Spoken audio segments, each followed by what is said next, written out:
자, 안녕하세요 여러분, 반갑습니다. 자, 오늘부터는요 가정법에 대해서 우리가 함께 공부해 보도록 하겠습니다. 가정법이 우리가 이제 챕터 4라고 되어 있고요.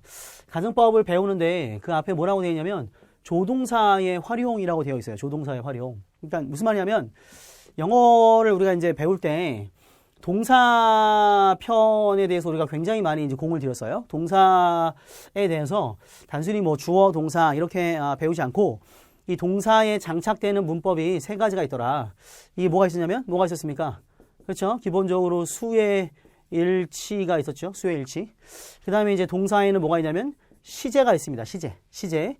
그리고 이제 이 동사에 장착되는 세 번째 문법은 뭐가 있냐면 태가 있었죠. 태가. 그래서 각각 이것들에 대해서 우리가 자세하게 공부를 해보았고, 그 다음에 이제 이 동사 외에 어떤 서브 개념으로 뭐가 있냐면 이 동사를 도와주는 조동사라는 것들이 있었어요. 이 동사를 도와주는 조동사. 그래서 이 조동사 편에 대해서 우리가 이미 다 지난 시간에 다 배웠죠. 다 배웠고요. 오늘은 뭐냐면 이 조동사를 한 번 더 활용을 좀 해주겠다. 조동사를 한 번 더 활용을 해주는 것 중에서 어떠한 굉장히 중요한 문법이 있냐면 그게 바로 이제 가정법이라는 거죠. 조동사의 활용. 그러니까 우리가 지금 넓게는 계속해서 동사와 관련된 문법을 공부하고 있는 거고, 사실은 오늘 배우는 조동사의 활용이 이게 지금 가정법인데, 이 가정법이라는 건 또 뭐하고 관련이 있냐면 요 시제와 굉장히 관련이 깊습니다. 동사의 시제와. 그래서 우리가 지금 여전히 동사를 벗어나지 못하고 있다. 오늘 하고 다음 시간에 이제 가정법에 대해서 2시간에 걸쳐서 공부를 할 텐데, 가정법에 대해서만 싹 다 끝을 내면 그럼 우리가 이 동사 파트는 이제 끝이 나는 거예요.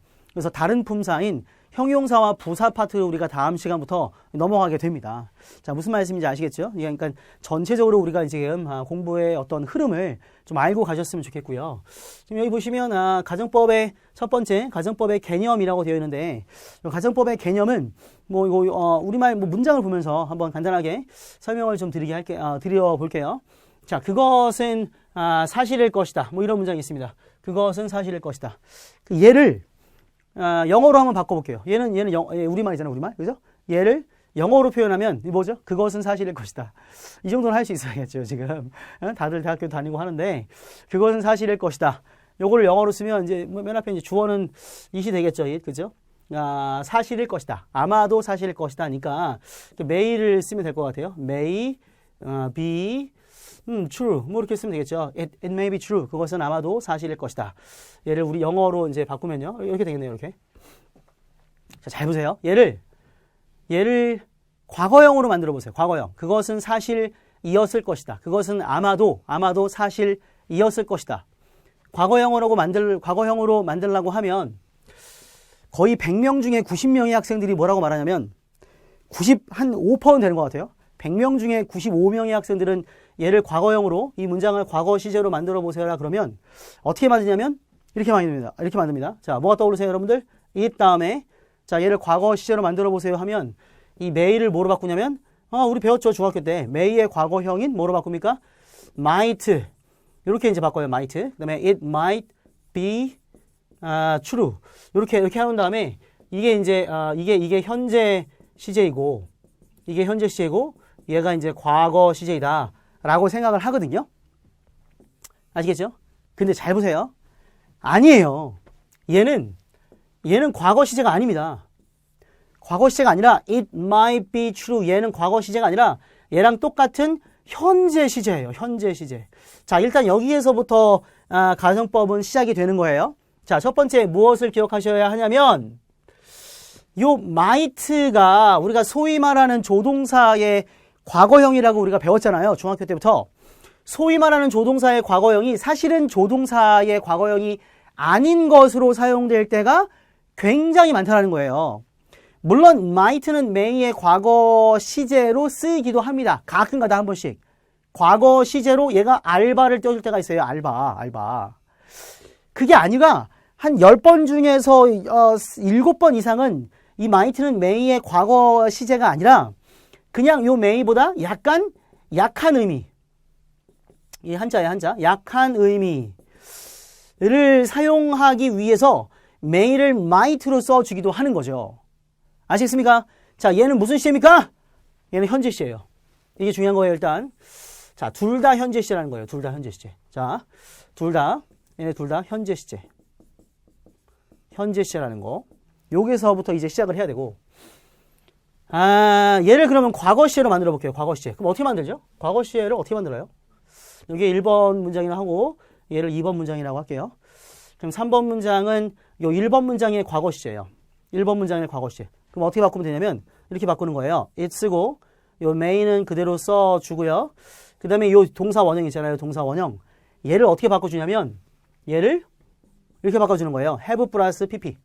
얘를 have 플러스 pp로 바꿔주면, 비동사의 pp형은 빈이 되는 거죠. 이렇게, 빈, 이렇게 되고, 뒤에 나와 있는 true는 그냥 그대로 적어주시면 됩니다. 이렇게 하면 얘는 과거 시제가 되는 거예요. 과거 시제. 자, 무슨 말인지 아시겠습니까? 중요한 건 요거네요. 조동사 다음에 have 플러스 pp가 나온다. 그러면 얘는 과거 시제가 되는 거예요. 하나만 더 해볼게요. 네 번째 문장.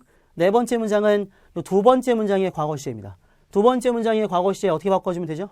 그렇죠. 자, 맨 앞에 주어인 it은 그대로 쓰고요.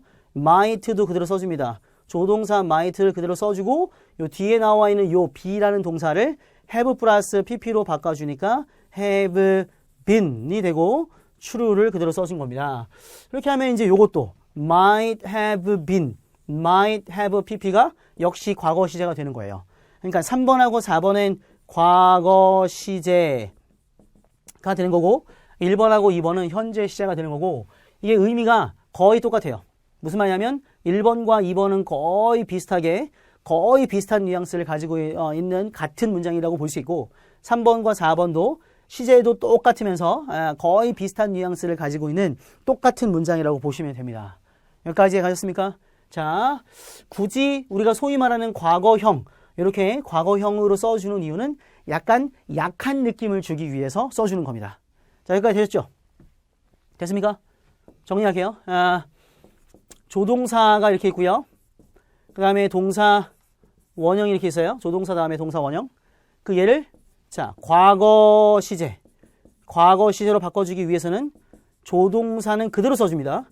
위에 나와 있는 게 may이건, could이건, can이건, 뭐 should이건 그대로 써주고 얘를 과거 시제로 바꾸면 얘만 have 플러스 pp로 바꿔줘야 한다.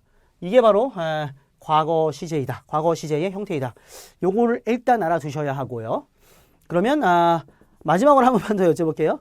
might go라는 표현이 있어요. 그럼 얘 무슨 시제입니까? 당연히 현재 시제죠. 당연히 얘는 현재 시제이다. 현재 시제. 현재 시제. may go 무슨 시제입니까? may go. 마찬가지로 현재 시제입니다.